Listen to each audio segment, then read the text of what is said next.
Okay, welcome to part three, and let's just continue our discussion about the different types of attacks. Okay, we have already had a look at the different types of threats based on their objectives, and now let's just have a look at to them based on the activities or tasks that they are performing in a particular, generally speaking, in an attack. Okay, so first of all is the fabrication. So fabrication is actually the attempt in which an attacker actually create a new kind of information in order to this is some kind of a deceiving information. Fine, but this is created from the beginning. It is created from the task. It is not a modification of the existing information. Fine, that is being transmitted or being shared or communicated between parties. So here the attacker creates a new kind of information which is deceptive in nature and which aims to trick or fool the user or the system. Okay, then we have interceptions. So interceptions are all those attempts or tasks that are performed in order to in order to intercept messages. Fine, so just like wiretapping. So this is an attempt where an attacker actually associate himself with in a particular communication line between the two communication channel between point A and point B, or between any parties, communication parties. Fine, and where he tried to monitor or sniff on the information, just related to the sniffing part. Okay, just association with the association and monitoring of the information that is being communicated on a line to which an attacker has associated himself. And usually this is the first attempt or task that usually attacker performs in the majority of the attacks out there. Then we have interruptions. Interruptions are all those types of attacks that are aims that are designed to perform some kind of service unavailability or interruption to information or information systems. Then we have modification. Modification refers to all those attempts that are made in order to modify the information or the information systems. But to perform fabrications and modification, you must be, the first step for you or for the attacker must be to perform interceptions. Fine, so he must associate himself to the point of a communication channel between the communicating parties, and then he may fabricate or he may modify content. For interruption, he only require an access to the target system. Okay, now types of active threats. Active threats are all those attempts, potential harmful events that in which an attacker actually participate himself while he is doing while he is progressing in his attack. Okay, so the first two here are related to password cracking. Password cracking, as I mentioned earlier, is a phenomena where the attacker tries to crack or reveal the password of a particular user or a system or a process. Fine. So we have two types of brute password cracking attacks, where the first one is called a brute force attack. Brute force attack is actually trying each and every possible password out there, each and every possible combination of a password out there, in order to reveal or crack the password. Fine. So once he crack the password, he can just reveal the information, or he can use that information to get into a system. Fine. But brute force means that you are trying each and every key. For example, you have a big set of keychain which have a large number of keys, and you are trying each and every key on the lock, on your door lock, in order to open it. Fine. In an attempt to reveal the actual password. So here the attacker will be actually performing it by himself. So he's an active attacker, or he's performing an active attack, or the related threats are called active threats.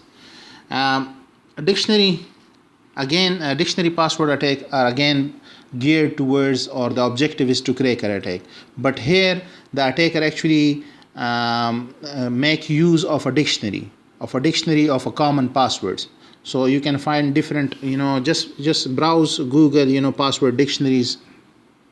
in Google, and then you will be given a large number of PDF files or Word files or Notepad files, which will contain all the common passwords that might be there. Fine. So you can use those dictionary to automate your password cracking process. This is called dictionary based password attacks. IP address spoofing. IP address spoofing actually, which IP addresses, right? And IP addresses is and usually in a network packet we always have two. Each network packet that is communicated over the network has at least two addresses. One is the source IP address and the other is the destination IP address. Fine. So the source IP, most of the firewalls out there, they are looking at these two pieces of information in order to decide whether to allow access to this source IP address to get into our system or not. Fine. Or either allow an access to a particular network packet to come into our organization if it is going towards a particular IP address. So they are allowing, for example, firewalls, they are allowing or denying network packets based on this set of information. Now IP address spoofing means that here in this kind of attack, in this threat, the attacker actually comes up with a packet, fine, a modified packet in which he modifies these two, or either at least one of them, at least one of the IP address. Fine. So let's just say that only IP address, that network packets that has an IP address of 192.168.10.0 that is coming from the .10 network are only allowed to go into the organization lane, internal lane, right? So what the attacker will do, that he will create a network packet in which he will specify that the source IP address is 192.168.10.15, for example. And when it reaches the firewall will analyze the IP address, right? So now that it sees that it is a legitimate IP address, it will pass it through. So such kind of an attempt is called IP address spoofing or IP spoofing in general. You are masquerading or impersonating to be someone else. Fine. Hijacking is actually taking so when we have usually two parties in communication. Let's just say your client, there is a client Hamza, and he is kind of connected to the portal website, okay, and these two have some kind of a session established between them. Now hijacking is actually attempt in which the attacker actually first associate or sniff or intercept or associate himself to this line, to this communication channel, and then insert his own crafted messages, right? Insert special packets, messages into this network, into this communication channel, and the objective of those crafted messages to take control of this session. So he will try to take control either from A or B, which we call session hijacking or network hijacking. Fine. Replay attacks are usually performed in authentication. So let me give you an example. Let's just say that A wants to access B. Fine. There is a client who is Hamza, and then this is a portal. B is your portal and A is Hamza's computer. Fine. So Hamza will say that I am Hamza, for example, this is my username, and please grant me access. So what will it do? It will say, okay, what is 2 plus 2, for example.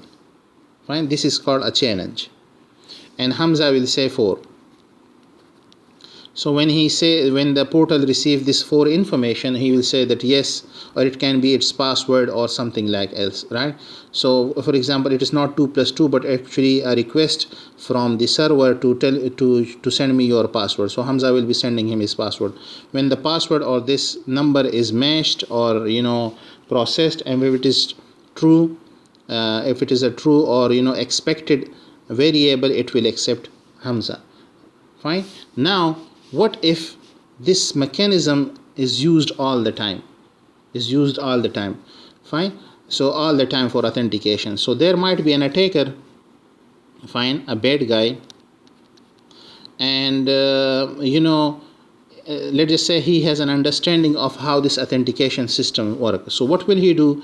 He will intercept this message, this last message. It can be either 4 or the what do you call it, the password. Let's just say this is the password of Hamza, right? So what will he do now? He will pretend by doing the IP spoofing, and he will tell B that I am Hamza,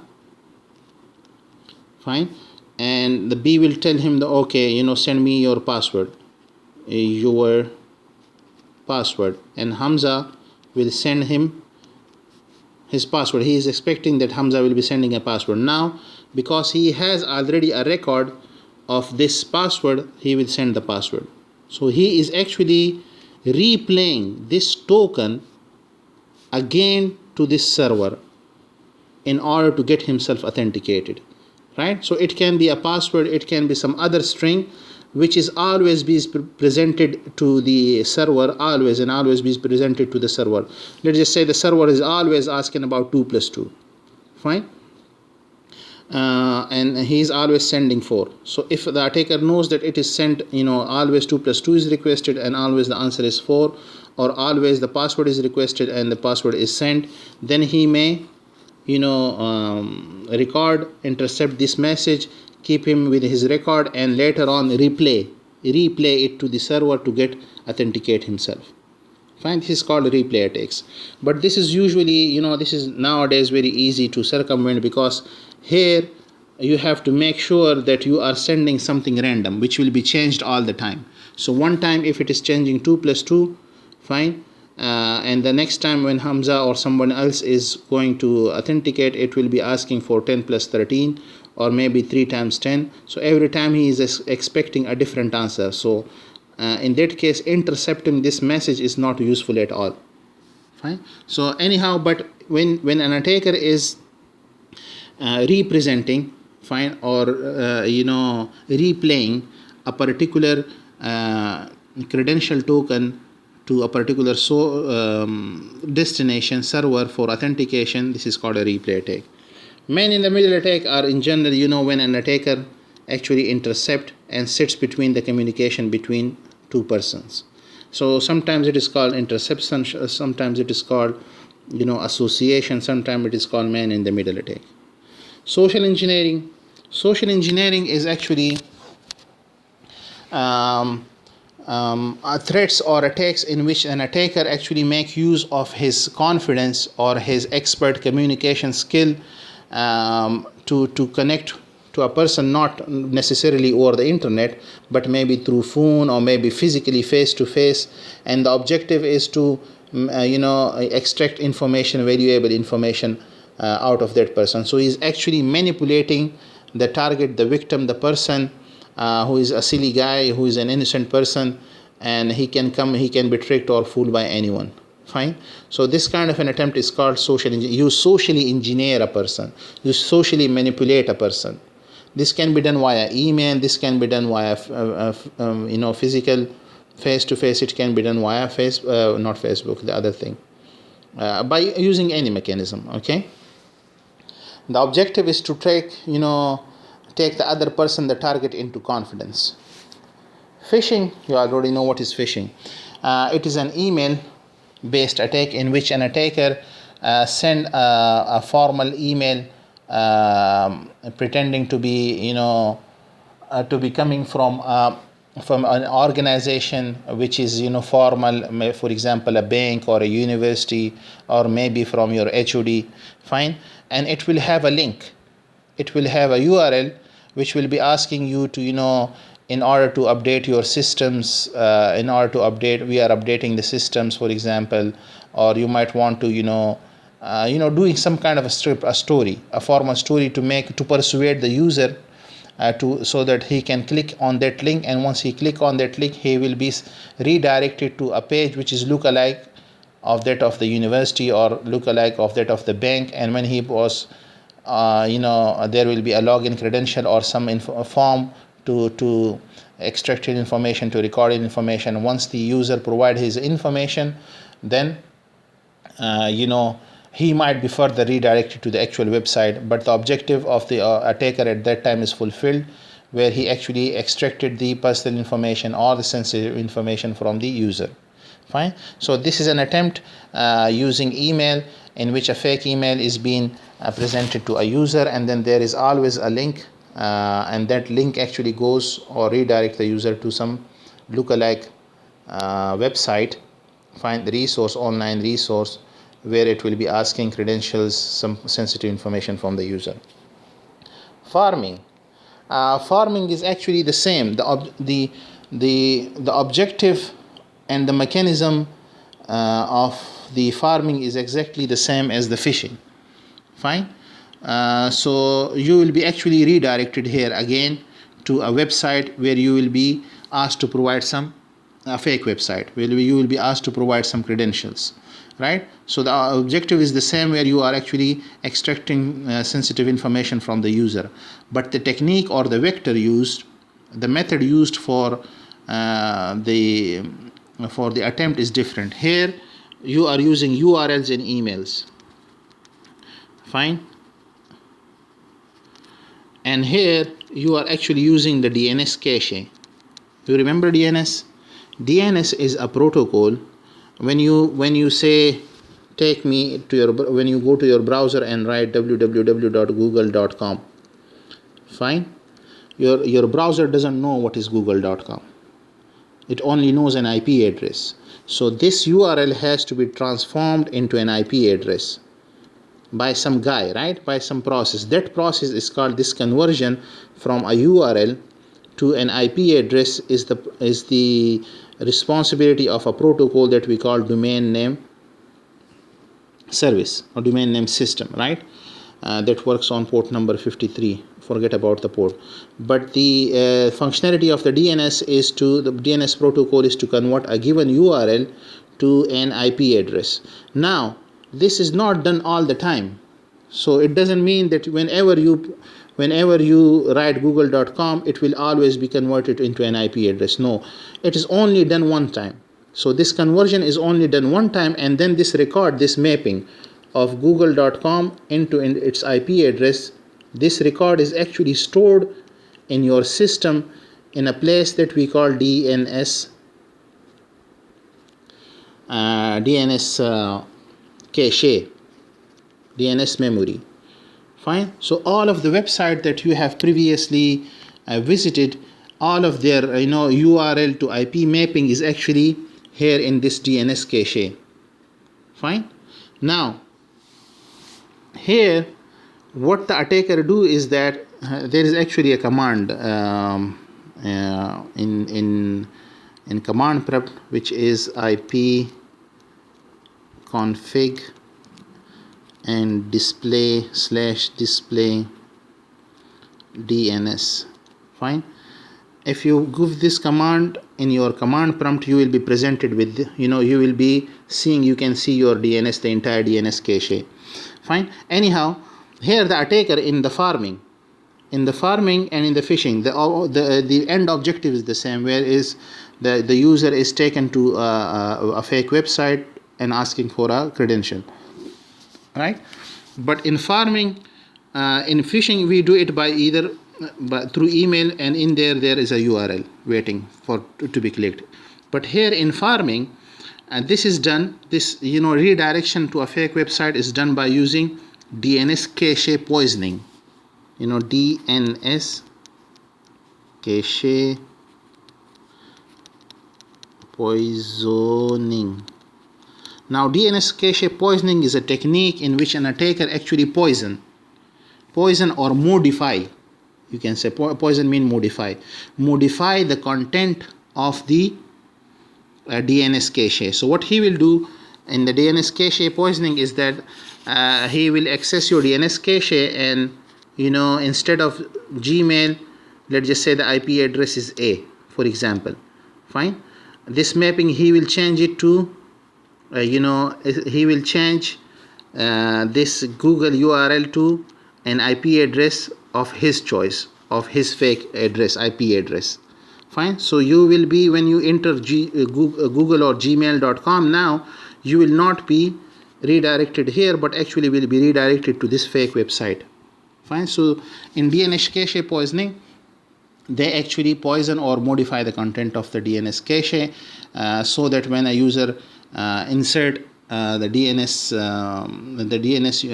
URL of a particular website, it will be taken and redirected not to the actual website but the modified value, now modified IP address that would be that of the attacker fake website. We have plenty of malicious softwares out there, right? We'll have a look at them in a moment. So it can cause damages in terms of modification, corruption, of the files and services. It can be used to escalate your privileges. You can use it to escalate from a normal user to an administrator, fine, or to log into the system anytime that you want.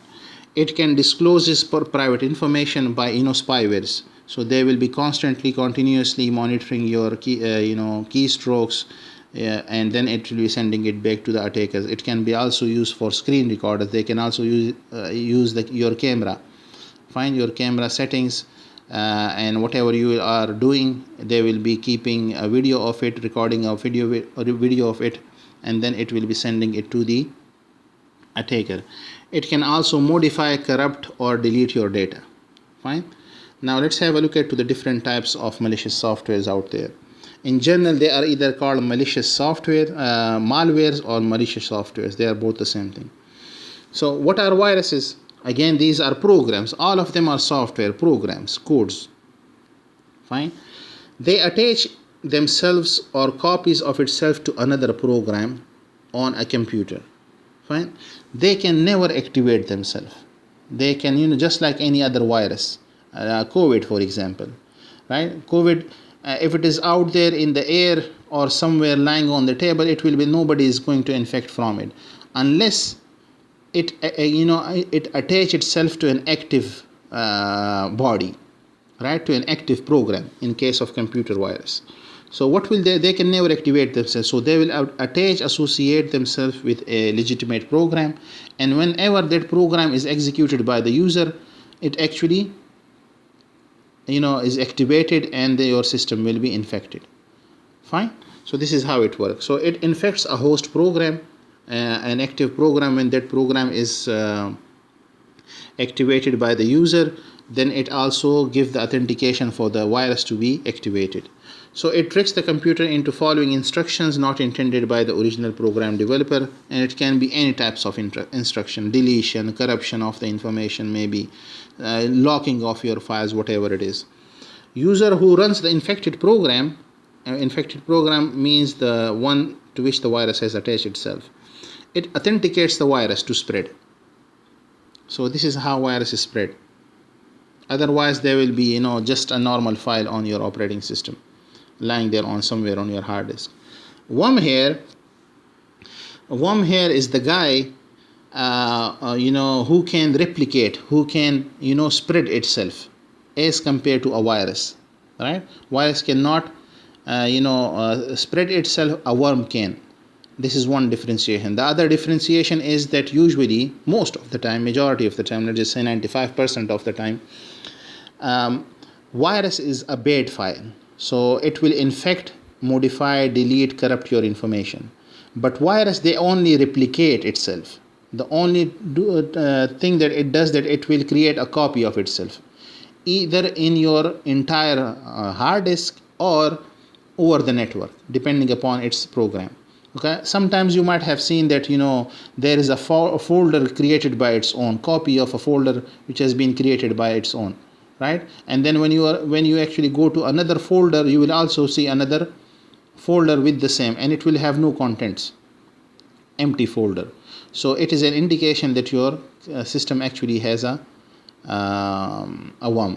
So a worm is a self-contained program that replicates and sends its copies of itself to other computers without the user input or interaction. So it does not require the user input or interaction. It can replicate itself. Fine. And this is usually the Uber ride, the channel for spreading the viruses. So what do? You wrap up a virus, you wrap up a virus with a worm, and then leave the worm in a network. It will spread, and it will unwrap itself. It will spread and unwrap itself, and it will spread and unwrap itself. So this is how viruses actually are spread, fine, over the network, through worms. Does not need a host program to infect. It doesn't do infection, it only creates the copies. It is a standalone program. Fine, it does not need any other host program or user input, as we mentioned.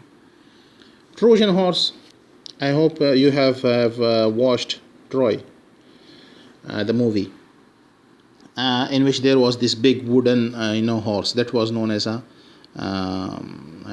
actually the Trojan horse phenomena or terminology comes from that. So it is a malware that masquerades itself as a useful program. Fine. So should I do the story or not? Anyhow, back in the some years ago, some 100 or 200 years ago, there was a fight between Greece and some other, a tribe in Greece and then another tribe in some other country. I forgot its name. In the Troy movie, it has been, properly mentioned, the whole story. Anyhow, they were in a fight, but the Greece people actually were so, their castles were so powerful that the other enemy cannot enter into their vicinity, they cannot go through the doors of that castle. They cannot break it, they cannot break the walls, they cannot break the other thing. But what the enemy did was that they created a huge what do you call it, a wooden horse. Fine. And in that horse they have actually mounted their soldiers. So the soldiers went up to the that big horse, wooden horse, and then they leave that on the beach, one of the beach of the Greece. Now the Greece people, they actually believed in so many gods. They are still doing it. Fine. So many gods. So at that time, one of the guy saw that there has been a horse outside, on the beaches, and he shouted that actually the god is on our side and he has gifted us with this with this gift. So they brought that, they opened the door, they went there and brought the horse, the wooden horse, into their castle. And the next moment, guess what, the soldier came down from that horse, and then they what do you call it, captured the entire people and the thing. So they had a victory with that one. So Trojan horse is actually a file that pretends to be very innocent. So it will seem like it is a malicious software or a malicious application that will look like it is a PDF file or an image file. Fine. But when you double click on it, the fun starts then. Fine. So it actually hide programs that collect some, and it can do whatever it is later design in it, whatever is programmed in it. But it usually fools the user to click on it by masquerading or impersonating itself as a regular legitimate file. It can hide programs that collect sensitive information. It can open backdoors into computers, actively upload or download files. All the functionality then depends on the actual program after the infection. So after the infection, it can do all these tasks depending upon how it is programmed. But a Trojan horse is actually a malware that is designed in such a way that it gives the looks of a legitimate application or a file. Rootkits, the most dangerous ones. Rootkits, root, right? And kit means a package. So in the Windows environment, we have some privileges. We have users, then higher privileges to that of user is the administrator, and then we have the top level privilege, which is the system. Fine. So system is the top level privilege in the Windows environment. In the Linux environment, we have what do you call it? The normal user, we have the group administrator, and then we have the root, which is equivalent to the system. These two accounts, these two privileges are much more than the administrator. So they can do whatever they want, right? They can do whatever they want, these accounts, these privileges. Now, rootkits are actually malwares that get the privilege. When they infect a system, they get the root level privileges or system level privileges on an operating system, and then it hides itself. in such a way that nobody can actually access it. Fine. Why? Because in order to access it, you need to have a system level privilege, and usually the antivirus that we have or the administrator that we have, they are installed with maximum administrator level privilege, so they cannot identify or detect these rootkits then. So they are very hard to discover, and they are very hard to remove from your system, because you can never reach to that part. The system does not allow you to come and investigate system level privilege. Fine, even if you have administrator level privilege. So modify or replaces one or more existing program to hide traces of attack, and it is used for various purposes. This is one of the purpose. Fine. There are different names, big names that has been rootkit name that has been introduced into the word recently. It conceals its existence once it is installed. It doesn't conceals, but the concealing actually comes with the system level privileges or the root level privileges, which does not allow other software or other privileges to investigate them, so we can never discover them. It's very difficult to detect and remove. There are software that would help you to discover them, but not completely. The only option that we are left with is to reinstall the entire operating system, to get rid of the operating system level or the system level privileges. Fine. So this is the most dangerous one. Then we have spywares. These are malicious software that spy on you. Fine. So the type of malware that specifically threatens the confidentiality of information. So they will capture your personal information. Fine. It can monitor your keystrokes. It can scan file on your hard drive that may contain personal or confidential data. It snoops other application install, and it may install other spyware programs. It may read whatever for it is designed, but the main design objective is to capture. Once it is installed, it will capture user personal information or sensitive information. Keyloggers are good examples here. Social engineering attacks, as I mentioned earlier, these are the attacks that is usually used to manipulate the nature of a person. Fine. Either physically, face to face, via phone, or through emails.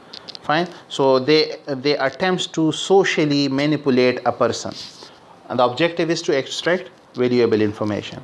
And then there are different types of it. We already discovered hoax, which is used for blackmailing someone with your good writing skills, right, communication skills, or creating panic. Dumpster diving is not actually a social engineering, but it is one of the it is not a social engineering attack, but it is more physical attack. So what it does is that usually organization, what they do is that after in Europe, when I was studying there in Norway, every 3 years they usually, because the performance of the system, computer systems, the related hardware, softwares, all those hardwares, projectors and everything, they throw them away because of the degradation in their operation. So they throw them away in one of the dumpsters, big dustbins, fine, or big containers. Similarly, there are some organizations which throw away their papers as well, their CD drives as well, CD discs as well, DVD discs as well. And chances are that these kind of thrown away disposed things might contain something sensitive. So there are people, fine, whose job is to dive, or not dive, they do not actually dive, but they actually go to these dumpsters, they go to these containers, they bring it home, the equipment from there, the papers from there, and then have a look at it in order to investigate, to see whether they can find something useful or interesting or sensitive from there. So that is called dumpster diving. We have authority. Authority is actually pretending to be someone of high authority. Fine. So someone might be calling you, pretending to be me, because I am higher than authority. Or someone might be calling me, pretending to be the dean or the HOD, fine, and then pushing me to give me some example with a proper script, fine, with a proper script. they will take me into confidence, and then they will be pushing me to give me some information, sensitive related information, if I have them. So that is called authority based social engineering. Then we have impersonation, which is generally, because when you are doing social engineering, you will be impersonating yourself, masquerading yourself, pretending to be someone else. So this is a general phenomena. Shoulder surfing. Shoulder surfing is there are guys, this is just total curiosity. So whenever you are typing something on, maybe logging into your computer systems or maybe mobile devices, there is always someone nearby who is trying to look at to know you, what are you typing, fine, so that they may know your password. So they will be surfing over your shoulders to see what are you typing. So this is not usually an attack, but kind of this might be only curiosity. They might be only looking at to what are you typing. They might not be interested in your passwords, but still it's a human nature. So people always tell the others to look away when I am typing out a password or something sensitive. Anyhow, this is called shoulder surfing. The terminology actually explains or reflect that there is someone on your shoulder that will be surfing what are you, or looking at what are you from your shoulder. He will be surfing or browsing or looking, observing what are you typing. Wishing actually is phishing, but when phishing is done through voice communication, V is for voice. So it is a phishing activity, but done through phone or done through some online voice communication technology. Fine. So the whole objective remains the same, only the tool is now different. The medium is now different, which is not the email but voice communication. So you will be telling them that I am a guy administrator from this company, and we are trying to, you are a customer here, and we are trying to update all these systems, and we need to have your password, username and password right now in order to update your system. Otherwise, from next morning you will not be able to log in into your bank account or whatever. So there is a script, such kind of a script, and then he will say that you should browse to this website in order to update your record. So once you do that, then you are done. Whaling is also social engineering or phishing. Actually, this is also phishing. Fine. These two are examples of phishing. Phishing based on social engineering, but here you are targeting, which is also called spear phishing. I don't know exactly, but spear, which it has a rod, a big stick associated, and then there is a particular pointy head to it. It is usually used back in the days in the battles. Fine. So you have a sword.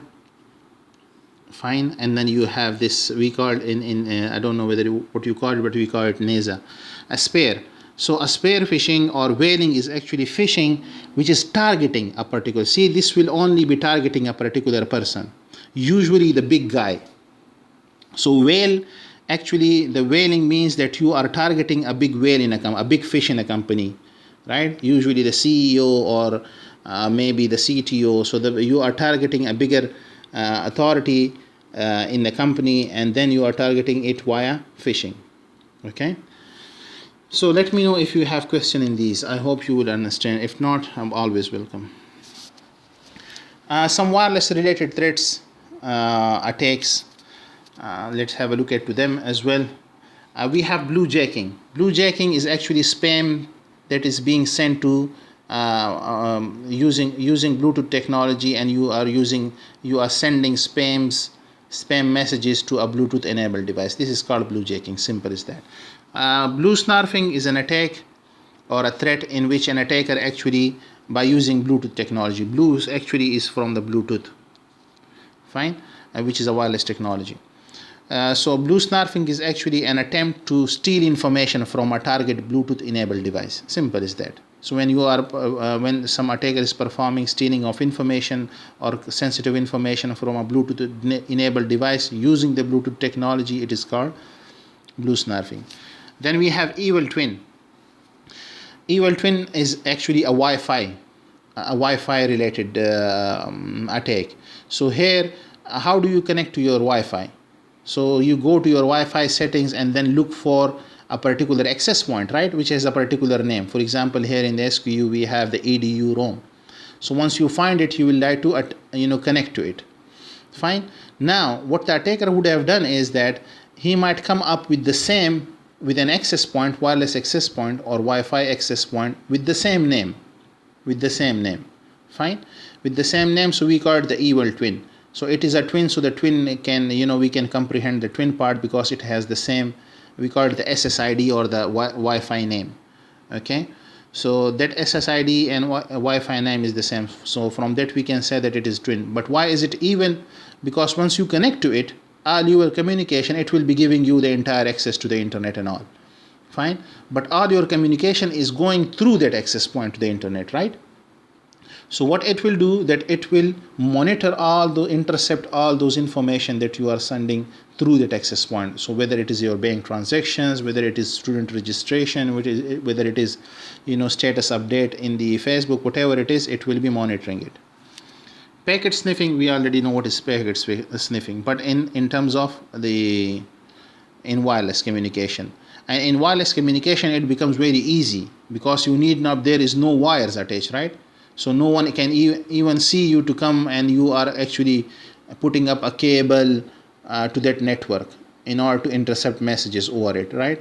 In wireless communication, it is pretty easy because there are no wires, and no one can actually suspect that you are intercepting it.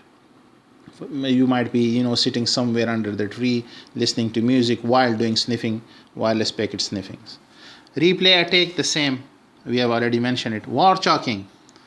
War chalking is actually not an attack, fine, but this is, I would say, a social work. How come is this a social work? So chalking, chalk, something that you write with here. So these are actually drawing symbols in streets, in public areas, where you specify, those drawings actually specify the details of a Wi-Fi network that would be there, a Wi-Fi access point that would be there. So you might see, this is war chalking example. You might see something like this. So either you have something like this or something like this, which means that this Wi-Fi is closed or protected, and this one is open, everyone can connect to it.